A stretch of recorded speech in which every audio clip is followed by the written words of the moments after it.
여러분 안녕하세요. 고박사입니다. 오늘은 유니티에서 사용할 수 있는 UI들에 대해 간략히 소개하고 현재 유니티에서 빌트인으로 제공되는 UGUI를 사용하기 위해 필요한 캔버스 이벤트 시스템에 대해 배워보도록 하겠습니다. 유니티를 이용해 게임을 개발할 때 사용할 수 있는 UI는 여러 종류가 있는데 그중 유니티에서 제공하는 onGUI와 UGUI, SS토어에서 판매되는 nGUI에 대해 간략히 소개하고 UGUI에 대해 자세히 다뤄보도록 하겠습니다. 먼저 onGUI는 유니티 4.5 버전까지 사용했던 유니티 빌트인 UI입니다. onGUI는 시각적 개발을 지원하지 않고 UI 배치나 스타일 설정 등을 100% 코드 기반으로 작성해야 했으며 표면 레이어를 기반으로 하기 때문에 실행 효율이 매우 낮습니다. 현재도 시뮬레이션 개발과 같은 곳에서 종종 사용하긴 하지만 게임 개발에는 잘 사용되지 않습니다. nGUI는 onGUI 시절에 많이 사용한 타사 유료 플러그인 에셋으로 현재 $95에 판매되고 있습니다. 레퍼런스가 다양하고 다양한 크기의 화면에 최적화시키기가 쉽습니다. 정적인 화면에 최적화가 잘 되어 있고 동적 할당을 할 때 스프라이트를 다시 그리기 때문에 약간 비효율적인 면도 있습니다. UGUI는 유니티 4.6 버전 이후로 제공되는 빌트인 UI입니다. 추가 구매 없이 바로 사용 가능하고 직관적인 UI 구성 요소 간의 뎁스 조절이 가능합니다. 캔버스 단위로 드로우 콜이 관리되고 스프라이트 아틀라스 관리가 편리합니다. 조금 불편한 부분들도 존재하지만 동적 할당이 쉽고 편하며 효율은 nGUI보다 좋습니다. 또한 UI 확장 에셋을 쉽게 구할 수 있으며 유니티에서도 지속적으로 관리해주기 때문에 UGUI를 사용하는 것을 권장합니다.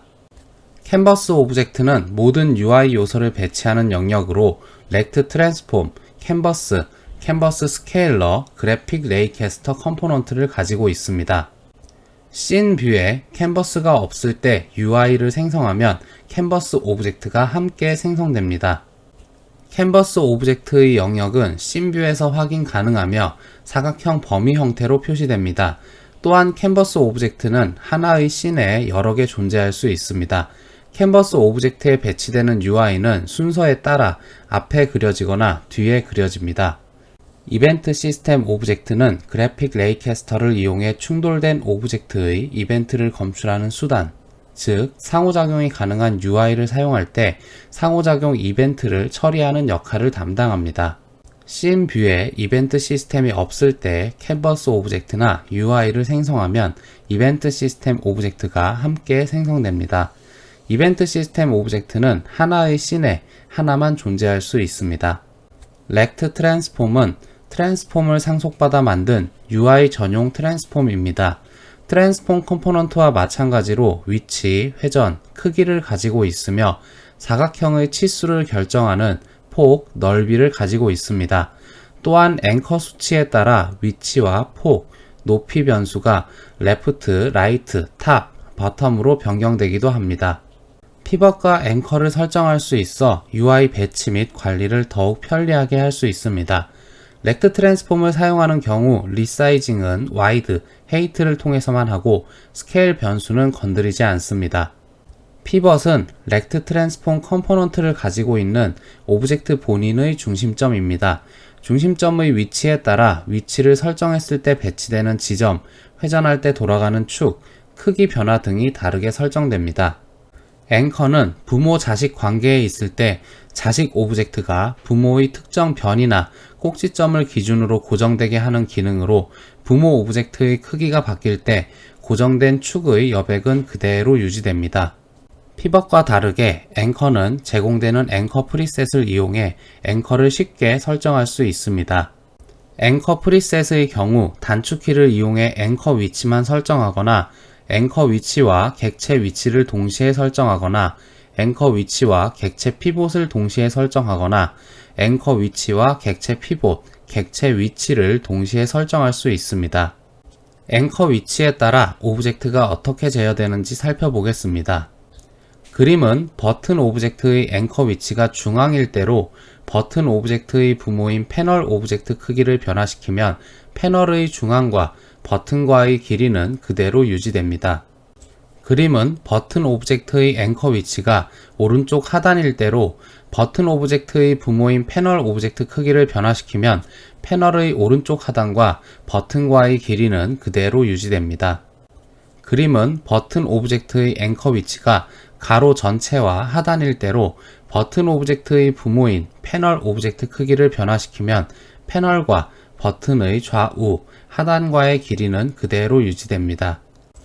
그림은 버튼 오브젝트의 앵커 위치가 화면 전체일 대로 버튼 오브젝트의 부모인 패널 오브젝트 크기를 변화시키면 패널과 버튼의 상하 좌우 길이는 그대로 유지되기 때문에 패널이 커지는 만큼 버튼의 크기가 커집니다. 캔버스 컴포넌트는 UI가 배치되고 화면에 렌더링되는 추상 공간을 나타내는 컴포넌트입니다.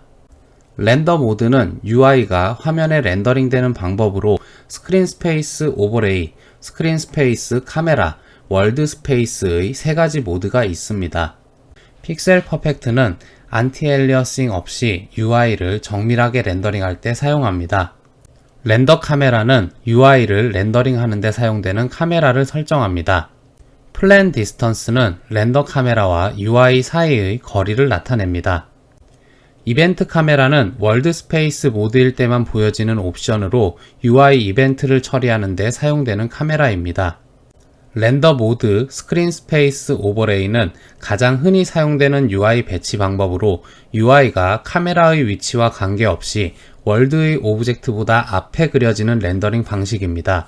이때는 추상 공간의 크기가 게임 화면의 크기와 같게 설정되기 때문에 캔버스 오브젝트의 렉트 트랜스폼이 비활성화 상태로 이미 설정이 불가능하고 현재 게임 화면의 크기와 동일하게 설정됩니다.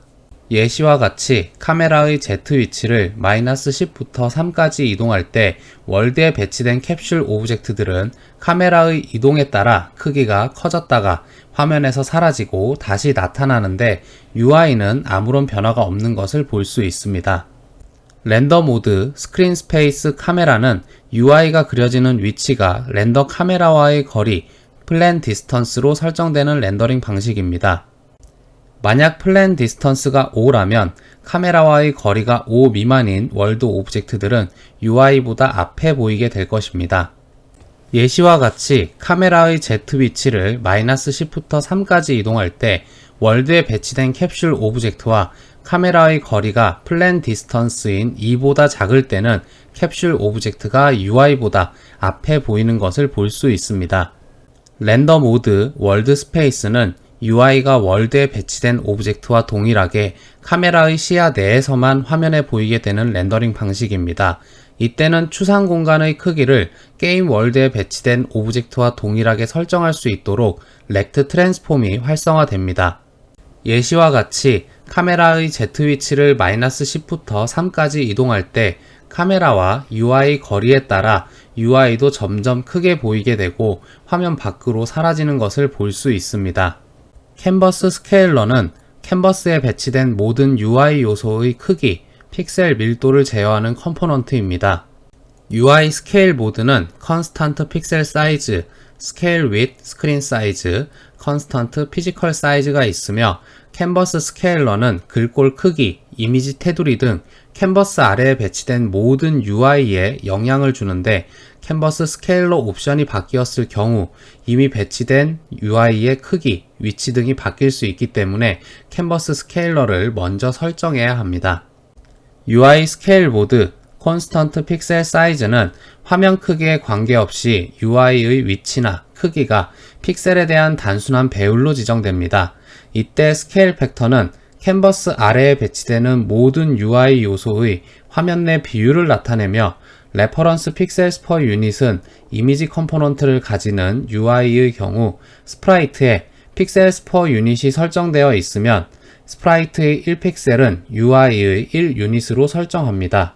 그림과 같이 화면 해상도에 의해 캔버스의 크기가 달라지면 동일한 거리만큼을 유지하기 때문에 화면에 보이던 UI가 보이지 않을 수도 있습니다.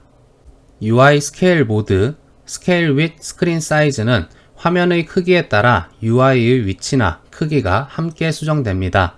레퍼런스 리솔루션은 UI의 X, Y 적정 해상도 크기를 설정하는 변수입니다. 스크린 매치 모드는 현재 해상도의 종행비가 레퍼런스 리솔루션과 같지 않아 캔버스 영역 크기를 설정할 때 사용되는 모드입니다. 매치 와이드 오와 헤이트는 캔버스 영역의 와이드 또는 헤이트를 기준으로 캔버스 영역을 설정하는 옵션입니다. 매치 변수는 와이드 또는 헤이트 중 어느 쪽을 더 정확하게 맞출지 설정하게 되며 보통 0.5로 설정합니다. 익스펜드는 캔버스 크기가 레퍼런스 리솔루션보다 작아지지 않도록 캔버스 영역을 수평 또는 수직으로 확장하는 옵션입니다. 슈랭크는 캔버스 크기가 레퍼런스 리솔루션보다 커지지 않도록 캔버스를 수평 또는 수직으로 자르는 옵션입니다. 그림과 같이 화면 해상도에 의해 캔버스의 크기가 달라지면 그에 따라 UI의 위치, 크기가 바뀌어 동일한 모습을 유지하게 됩니다. UI 스케일 모드, 컨스턴트 피지컬 사이즈는 화면의 크기에 관계없이 UI 요소가 동일한 물리적인 크기로 유지되는 모드입니다. 캔버스 오브젝트 하위에 배치된 상호작용이 가능한 UI 요소들은 광선을 발사해 충돌 처리를 하게 됩니다. 캔버스 컴포넌트의 렌더 모드가 스크린 스페이스 오버레이일 경우 카메라를 사용하지 않고 렌더링 과정에서 그려진 오브젝트들 위에 UI를 덧그립니다. 이때 캔버스 안을 검색하는 레이캐스터가 그래픽 레이캐스터이며 이벤트 시스템이 이벤트를 검출하는 수단으로 사용됩니다. 그래픽 레이캐스터의 충돌을 테스트하기 위해 UI를 원하는 형태로 배치합니다. 그래픽 레이캐스터의 충돌 정보를 얻어오기 위해 그래픽 레이캐스터 테스트 스크립트를 생성 및 작성합니다. 그래픽 레이캐스터 변수를 선언하고 컴포넌트 정보를 얻어옵니다. 포인터 이벤트 데이터 클래스 인스턴스 패드를 선언하고 메모리를 할당합니다. 패드.포지션은 마우스 위치로 설정합니다. 광선의 결과값을 저장하는 레이캐스트 리절트 리스트를 생성합니다. 그래픽 레이캐스터.레이캐스트 메소드를 이용해 패드 위치로 광선을 발사하고 광선에 부딪힌 UI 결과를 리절트에 저장합니다. 광선에 부딪힌 UI가 하나도 없으면 리턴하고 UI가 있으면 디버그.로그를 이용해 제일 앞에 부딪힌 오브젝트 이름을 출력합니다. 만약 마우스 왼쪽 버튼을 계속 누르고 있는 상태라면 부딪힌 오브젝트 위치를 패드 위치, 즉 마우스 위치로 설정합니다. 해당 스크립트는 어디에 포함되어도 상관없기 때문에 캔버스 오브젝트에 컴포넌트로 적용하고 결과를 확인해보면 캔버스에 배치된 순서에 따라 가장 앞에 그려지는 오브젝트가 광선에 충돌되는 0번 오브젝트이기 때문에 드래그를 하게 되면 도중에 오브젝트가 바뀌는 것을 볼 수 있습니다. 이렇게 마우스 왼쪽 버튼을 누르고 있는 상태로 UI들을 충돌 처리할 수 있습니다. 오늘은 유니티에서 사용할 수 있는 UI들에 대해 간략히 소개하고 현재 유니티에서 빌트인으로 제공되는 UGUI를 사용하기 위해 필요한 캔버스 이벤트 시스템에 대해 배워보았습니다. 오늘 영상은 여기까지 하고 마치도록 하겠습니다. 감사합니다.